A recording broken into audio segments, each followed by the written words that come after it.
War. War never changes. The Romans waged war to gather slaves and wealth. Spain built an empire from its lust for gold and territory. Hitler shaped a battered Germany into an economic superpower. But war never changes. In the 21st century, war was still waged over the resources that could be acquired. Only this time, the spoils of war were also its weapons: petroleum and uranium. For these resources, China would invade Alaska, the US would annex Canada, and the European Commonwealth would dissolve into quarreling, bickering nation-states bent on controlling the last remaining resources on Earth. In 2077, the storm of World War had come again. In 2 brief hours, most of the planet was reduced to cinders. And from the ashes of nuclear devastation, a new civilization would struggle to arise. A few were able to reach the relative safety of the large underground vaults. Your family was part of that group that entered Vault 13. Imprisoned safely behind the large vault door, under a mountain of stone, a generation has lived without knowledge of the outside world. Life in the vault is about to change.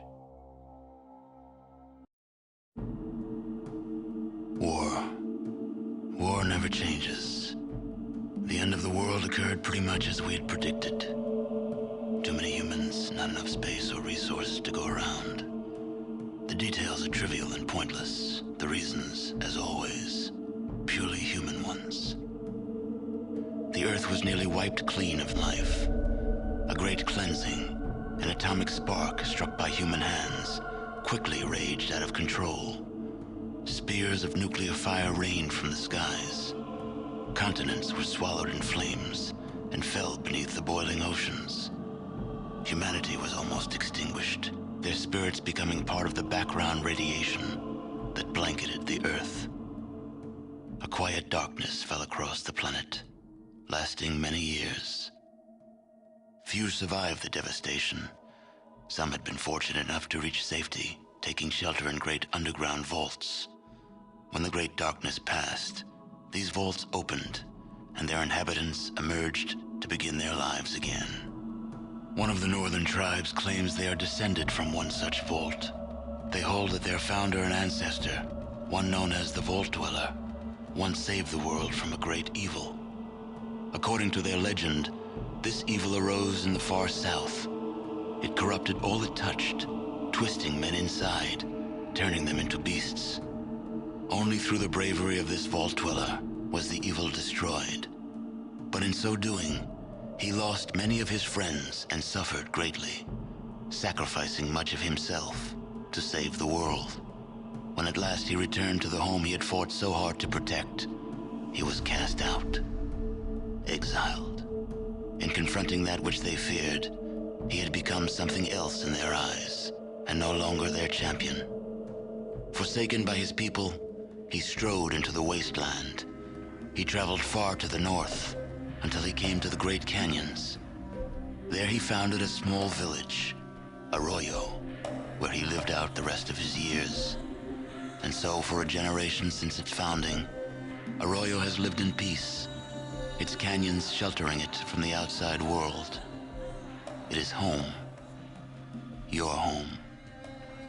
But the scars left by the war have not yet healed, and the Earth has not forgotten. War never changes. When atomic fire consumed the Earth, those who survived did so in great underground vaults. When they opened, their inhabitants set out across the ruins of the old world to build new societies, establishing villages, forming tribes.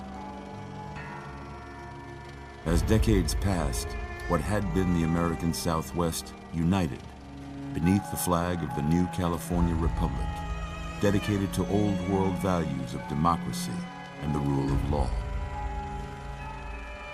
As the Republic grew, so did its needs. Scouts spread east, seeking territory and wealth in the dry and merciless expanse of the Mojave Desert. They returned with tales of a city untouched by the warheads that had scorched the rest of the world, and a great wall spanning the Colorado River. The NCR mobilized its army and sent it east to occupy Hoover Dam and restore it to working condition. But across the Colorado, another society had arisen under a different flag. A vast army of slaves forged from the conquest of 86 tribes, Caesar's Legion. 4 years have passed since the Republic held the dam, just barely, against the Legion's onslaught. The Legion did not retreat. Across the river, it gathers strength. Campfires burn, training drums beat. Through it all, the New Vegas Strip has stayed open for business, under the control of its mysterious overseer, Mr. House, and his army of rehabilitated tribals and police robots. You are a courier, hired by the Mojave Express to deliver a package to the New Vegas Strip. What seemed like a simple delivery job has taken a turn for the worse.